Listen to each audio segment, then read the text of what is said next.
Merhaba, bu videomuzda QuickTools ile Temu entegrasyonu konusunda neler yapabileceğimize birlikte bakacağız.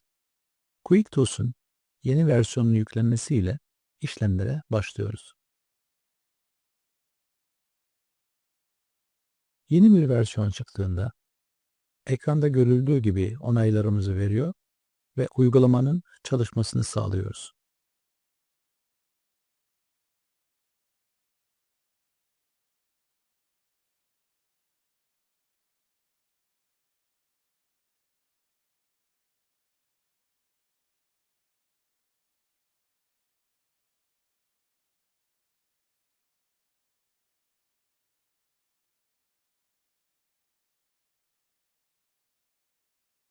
Şimdi ürün havuzunda bu demo için hazırladığımız örnek ürünlerimize birlikte bakalım.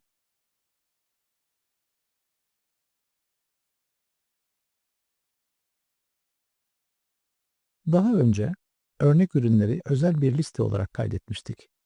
Özel listeyi çağırıyorum.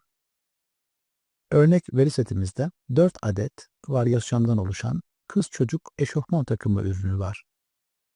Detaylara birlikte bakalım.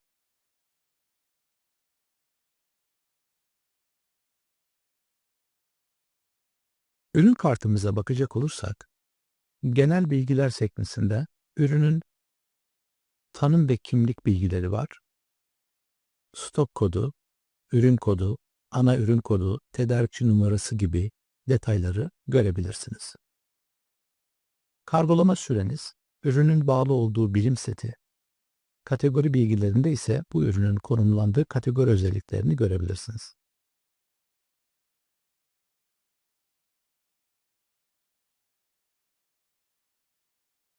Bu bilgileri kategori yönetim bölümünde düzenleyebiliyorsunuz. Diğer pazar yerlerinde olduğu gibi Temu için de bu kategori bilgilerini eşleştirebiliyorsunuz. Şu an bu ürün setinde henüz bir Temu eşleştirmesi olmadığı için burada gözükmüyor. Onu birazdan birlikte yapacağız.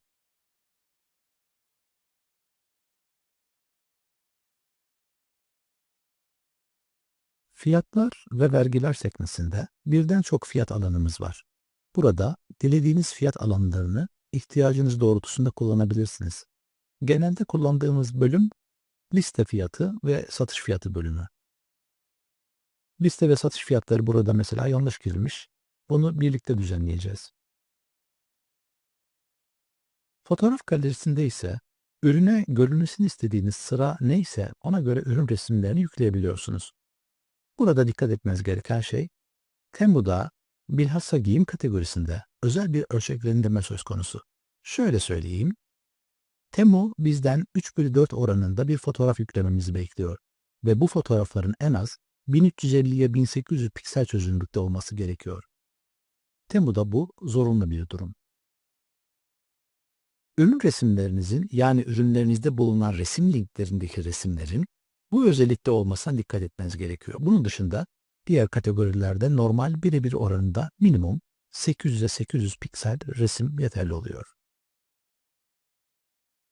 Buna dikkat edelim.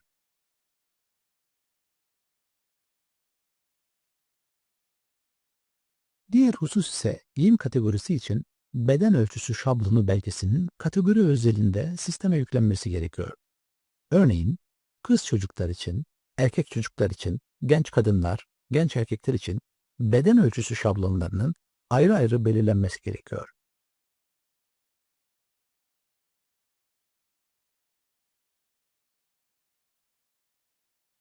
Örnek olarak biz burada LCY ürünlerinden bir örnek oluşturduk. Bu ürünlere ait beden şablonlarını belirtmemiz gerekli. Şöyle gösterelim.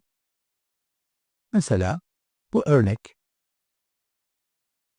kız çocuk grubu için bir beden ölçüleri tablosu. Burada detayları var. Hangi yaş grubunda boy, göğüs, bel, basen ölçülerini belirlediğiniz bir cetvel. İki seçenek var Temu'da. Ya bu şekilde bir görseli ürün ile birlikte yüklemeniz gerekiyor ya da ürünü yükledikten sonra panelde bunları rakamsal olarak girmeniz lazım. Pratiklik açısından bu şekilde bir görsel yüklemenizi tavsiye ederim. Bunun dışında bunu yükleyebilmek için QuickTools'ta varyantlı ürünlerin herhangi bir tanesinde bunu belirtmeniz yeterli.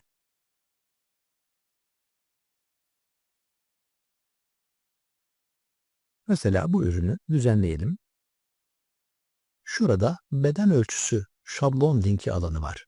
Hazırladığımız beden ölçüleri şablonunu bu şekilde kaydetmemiz yeterli olacaktır. Şimdi dilerseniz basitçe toplu fiyat güncelleme işlemlerini nasıl yapıyoruz onu göstereyim. İstediğimiz ürünleri seçtikten sonra toplu işlemlerden toplu fiyat güncelleme bölümüne geliyoruz.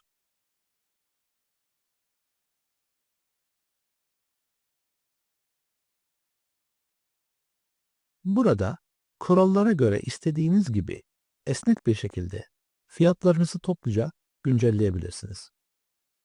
Örneğin satış fiyatı bilgisini değiştirmek için bu listeden alanı seçip fiyat değerlerimi %30 oranında azalt şeklinde bir kural oluşturmak istiyorum.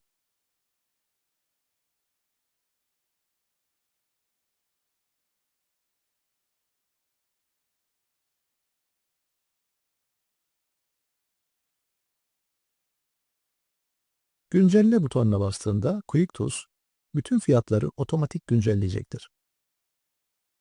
Gördüğünüz gibi kurallı satış fiyatı 461,99'a indi.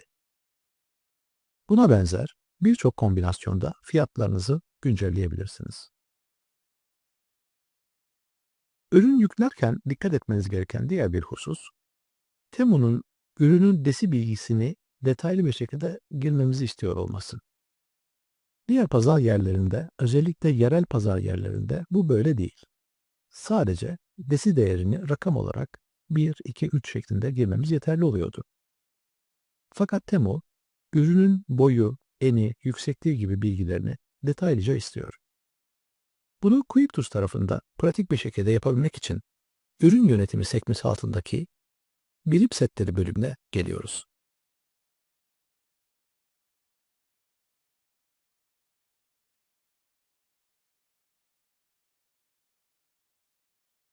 Burada tanımlı olan setlerimiz var.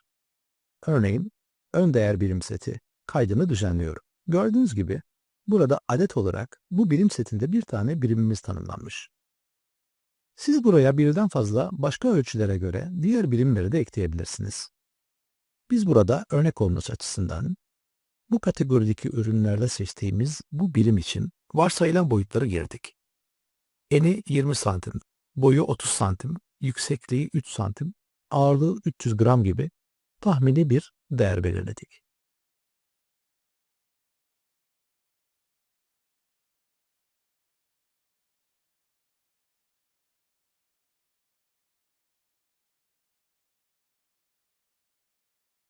Siz de ürünlerinizin birim setlerini bu ekrandan kategori kategori tanımlayarak ilişkilendirebilirsiniz. Yaptığınız birim seti tanımlarını ise ürün kartında ilgili bölümden ilişkilendirebilirsiniz. Böylelikle birim seti ilişkilendirme işlemimizi de tamamlamış oluyoruz.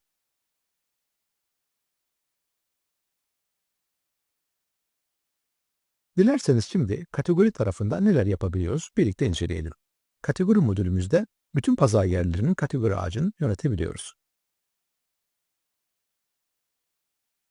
Ürün havuzumuzdaki kategori ağacını QuickTools başlığı altında dizayn edebilirsiniz.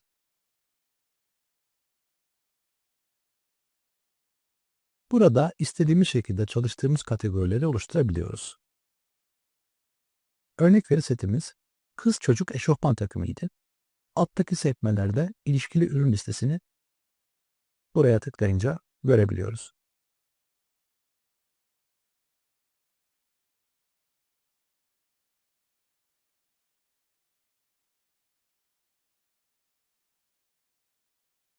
Tıkladığımız her bir kategori öğesinin ilişkili olan ürünlerini alttaki sekmelerde görebilirsiniz.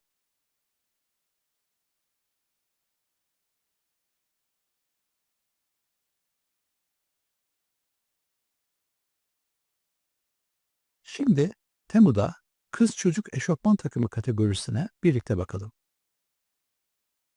Bizim çalışmak istediğimiz kategori giysiler ve ayakkabılar altında yer alıyor. Burada kategoriyi bulmaya çalışıyorum. Fakat çok detaylı alt kırılımlar olabiliyor veya tam karşılığını bulamayabiliyoruz.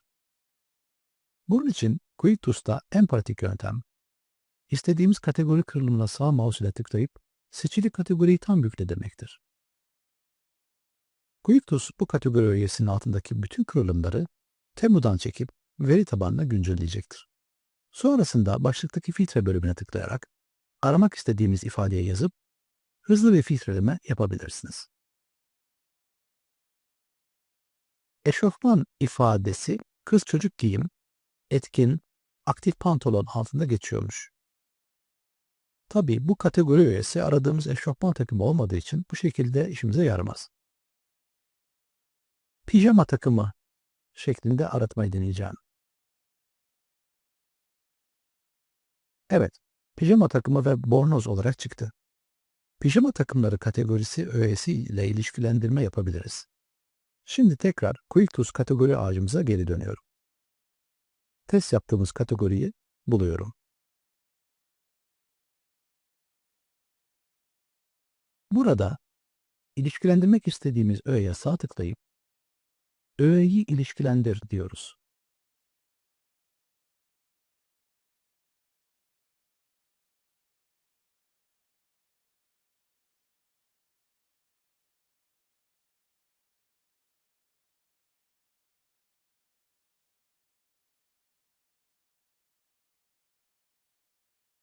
Temu'da az önce tespit ettiğimiz pijama takımı kategorisi öğesi ile bu öğeyi ilişkilendiriyoruz.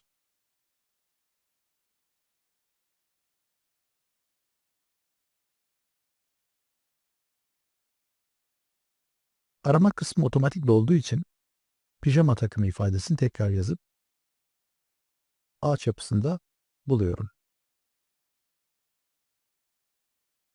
Pijama takımları öğesini buldum. Çift tıklayarak ilişkilendirmemi yapıyorum. Şimdi Temu'daki kategori özelliklerinin bizdeki kategori özellikleriyle eşleştirme işlemi nasıl yapılıyor onu görelim. İşlemi başlatmak için kayıtlı kurallardan seçimi yapıyorum. Sağ tıklayıp kategori özelliklerini eşleştir seçeneğini seçiyorum.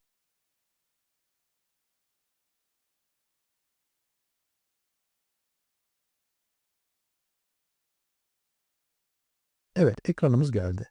Gördüğünüz gibi QuickTools, Temu'daki kategori özelliklerinden bulabildiklerini otomatik olarak eşleştirdi. Kategori özelliklerini eşleştirirken yukarıdaki filtrelerden yararlanabilirsiniz. Mesela kalıp özelliği.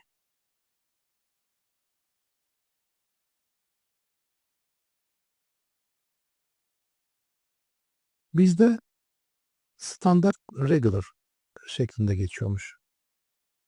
Bu Temu tarafında kesim tarzına karşılık geliyor.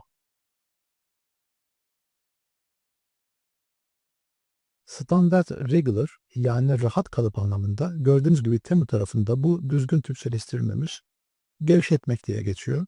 Onu seçiyorum.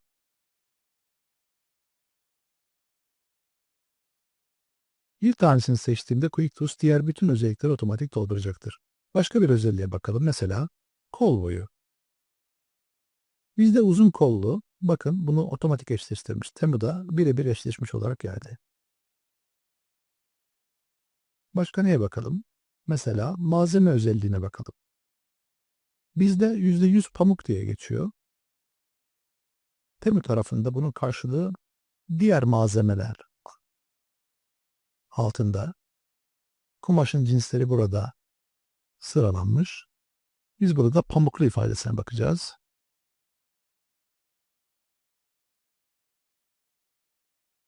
Evet, pamuk. Bunu seçtiğimde diğer özellikleri de yine QuickTools tamamladı. Dilerseniz şimdi de size'a bakalım.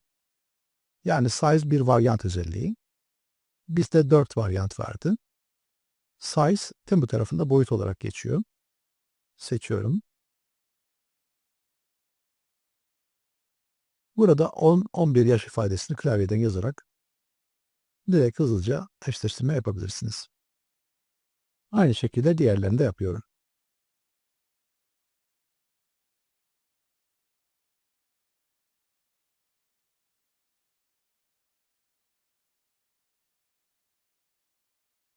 Şimdi de diğer varyant özelliği olan renk değerine bakalım.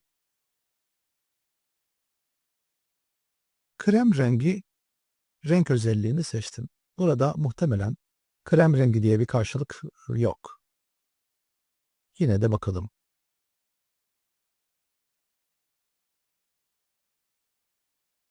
Onun yerine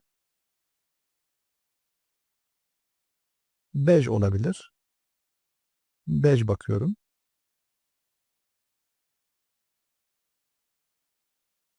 Evet,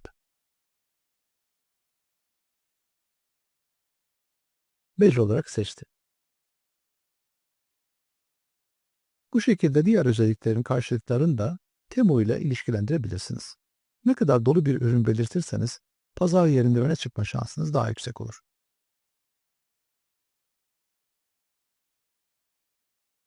Bu şekilde filtrelememi yaparak eşleştirmeleri bitirdim. Şimdi yaptığım eşleştirmeleri kaydet butonuna basarak stok kartlarını güncelliyorum. Ama önce tabii kayıtları seçmem lazım. Kategori özellik eşleştirmelerinde işim bitti.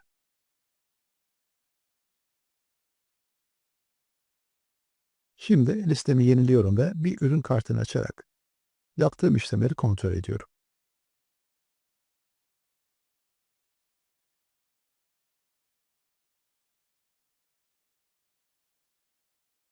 Evet, Temu kategori özelliklerim gelmiş. Boyut, malzeme, kesim tarzı, rengi ve hatta yaka stili dahil. Bakın yaka stili özelliği otomatik olarak eşleşmiş gözüküyor. Buraya kadar yaptığımız çalışmayla ürünleri Temu'ya yüklemeye hazır hale geldik. Başka bir eksiğimiz kalmadı. Şimdi dilerseniz ürünlerimizi Temu'ya gönderelim. Bütün ürünleri seçip pazar yeri işlemleri menüsünden yeni ürünleri yükle seçeneğine tıklıyorum. Ekrana gelen uyarıya dikkate alarak gönderim işlemini onaylıyorum. QuickTools varyantları otomatik olarak oluşturacak, resimleri ayrı ayrı yükleyecek, resim kurallarına dikkat edecek. Kategori özellikleri ve varyant bilgilerine bakarak bütün kontrolleri yaptıktan sonra Temu'ya yüklemeyi gerçekleştirecektir. Evet, yükleme bitti. Gördüğünüz gibi yükleme başarısız oldu. Gelen rapor ekranında ürünlerin yüklenip yüklenmeme durumlarını detaylıca inceleyebilirsiniz. Bu yaptığımız örnekte yaş grubunun zorunlu olduğu ve bunun doldurulması gerektiği söyleniyor. Biz varyant bilgisi olarak yaş değerlerini girmiştik fakat bu kategoride zorunlu olarak bir de yaş grubu şeklinde bir özellik var. Konuda belirtmemiz gerekiyormuş. Şimdi bu özelliği birlikte güncelleyelim.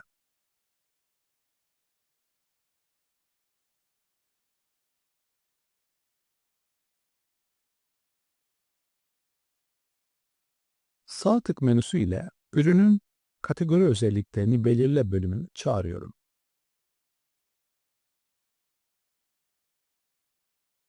Uygulanabilir yaş grubu seçeneğini gördüğünüz gibi seçerek işlemimi tamamlıyorum.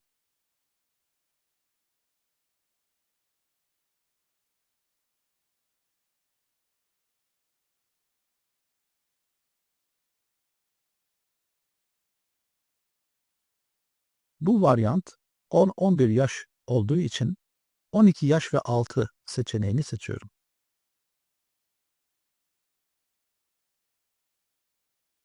Diğer seçeneklerimizde bir eksiklik gözükmüyor.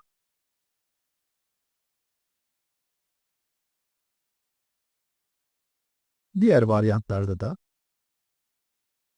aynı yaş grubu özelliğini güncelliyorum.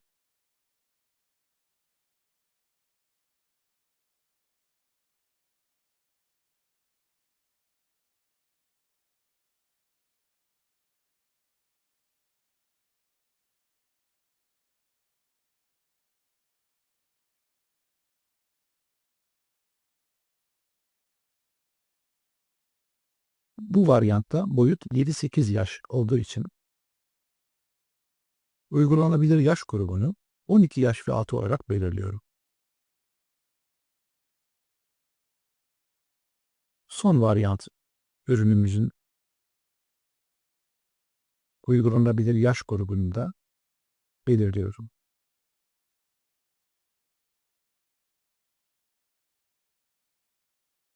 Şimdi tekrar seçip ürünleri tekrar yüklemeyi test ediyorum.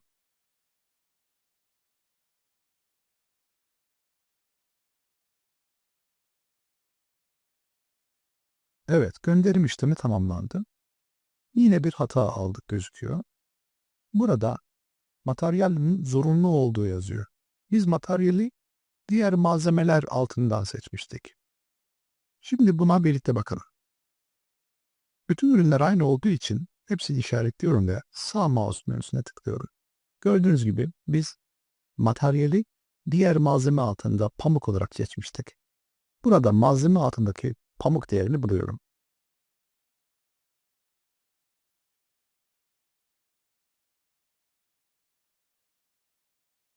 Gördüğünüz gibi eklendi. Şimdi bütün varyantlara bu değişikliği uygulamak için ilgili öğeyi seçiyorum ve toplu güncelleme yaptırıyorum. Sadece seçtiğim öğeyi arkada seçilmiş olan bütün varyantlara uygulamış olduk. Kontrol edelim. Evet, gelmiş.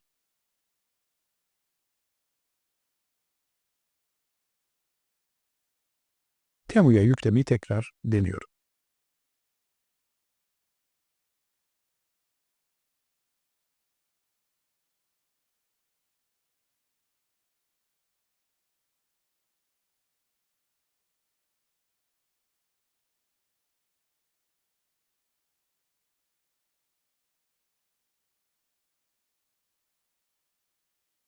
Evet, gönderim tamamlandı ama yine bir hata aldık gözüküyor fakat bu sefer yol kat ettik gibi duruyor. Şu an kategori tarafında eksik bir şeyimiz olmadığını görüyoruz. Bu hata mesajında Temu, yüklemiş olduğumuz bir resmin boyutlara uygun olmadığını bize söylüyor. 4 numaralı resmi kontrol edip tekrar CDM kaynağına yükleyecek.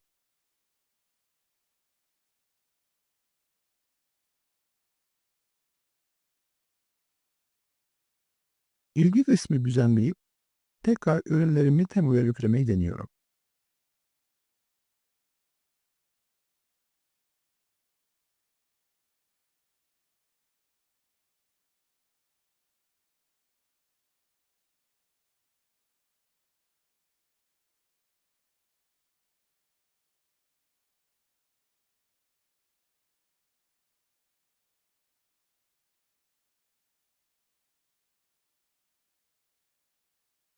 Yükleme tamamlandı.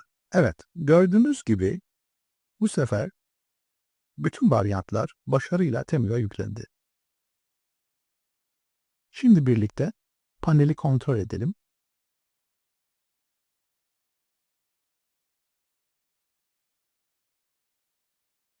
Daha önce yüklemiş olduğumuz ürün burada gözüküyor. Muhtemelen yeni yüklediğimiz ürün tamamlanmamışlar sekmesinde. Evet, gördüğümüz gibi 4 varyantın tamamı başarıyla yüklenmiş durumda.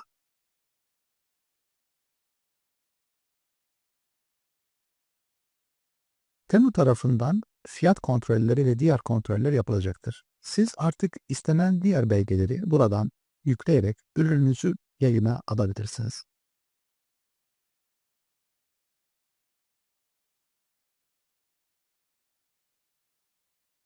Şimdi dilerseniz fiyat ve stok bilgisi nasıl güncelleniyor? Birlikte ona da bakalım. Şimdi bir varyantın fiyatını değiştirerek Temu'ya yüklemeye çalışalım. Ürünü açıyorum ve fiyatlar ve belgeler sekmesine gelip düzenleye basıyorum.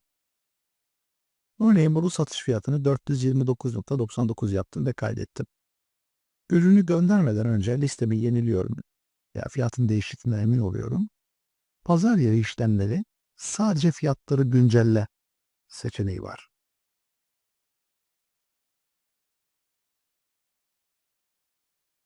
Bu seçeneği seçerek işlemi tamamladın.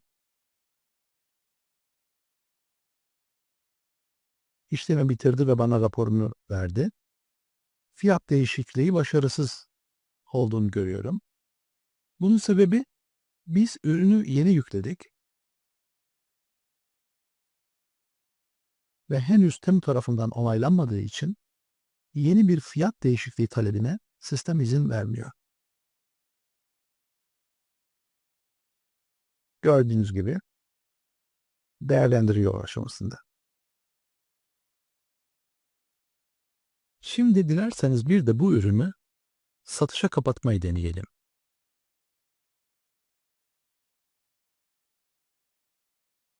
Başarılı dedim.